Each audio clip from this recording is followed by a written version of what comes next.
Hi everyone, it's good to see you all again. I'm Eny from Internal Audit 1 Group under the supervision of CEO Directorate. Today I'm going to talk about sustainable finance, and let's start with a question. What is investing?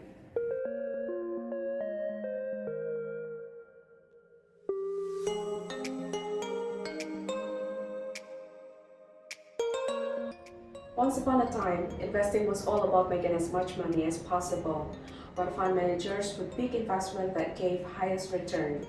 That could be in the form of fossil fuels, weapons, and tobacco. But these were all fair games. Because today the rules of the game are changing because of one thing, and I'm pretty sure you already knew about. It is climate change. A recent report from the United Nations warns that the Earth is on track to heat up by over 3 degrees Celsius by the year 2100. This poses major risks to investments. Some assets could suffer damage from extreme weather and rising sea level, and that is where sustainable finance comes in. Investors, fund managers, and financial authorities are now increasingly aware of the risk and looking at ways to start accounting for that. Let's jump right in with the definition of sustainable finance, or also referred as green finance. It is making investment decisions that consider social and environmental impacts rather than just financial returns. Also, it is not only promotes economic growth, but also considers what is known as ESG, which stands for environmental, social, and governance factor. The next one is the breakdown of each factor, and these 3 factors differentiate sustainable finance from regular finance. But now, let's take a step back. Why do we need sustainable finance in the first place? Well, as I previously mentioned that the Earth is now hotter than ever.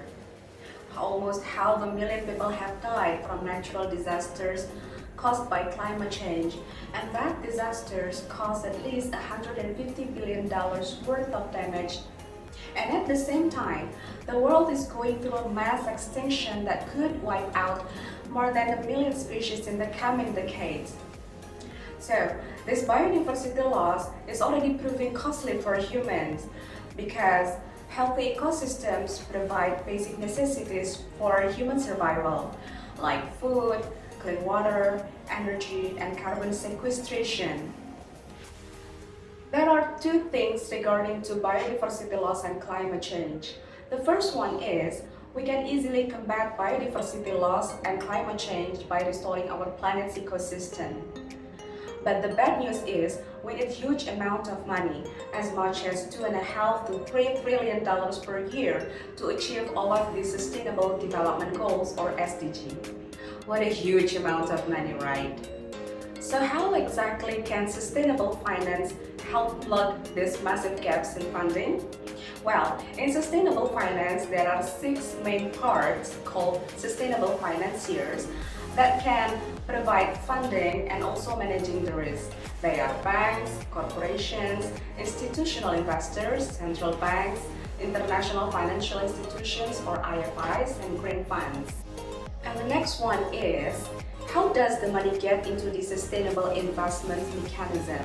Well, just like another kind of traditional investing, there are 2 kinds of financing. They are debt and equity financing.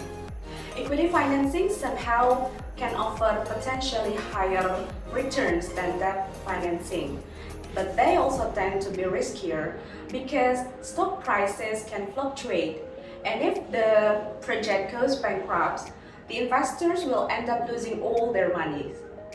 And that is where IFIs and green funds come in, by managing the risk and also making the project be more attractive to other investors. Aside, there is another common way to managing the risk in investing is by involving loan guarantor. This could be in the form of central bank, or it could be World Bank. They will step in to repay the returns to the investor if the project goes bankrupt as well.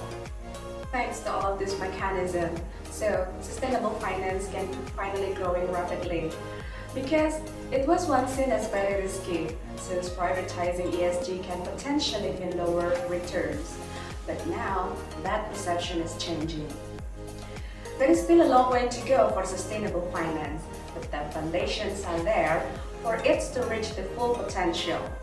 Okay, that's all I want to deliver to you today. I hope you can find something good in it. Thank you for watching and I'll see you next time.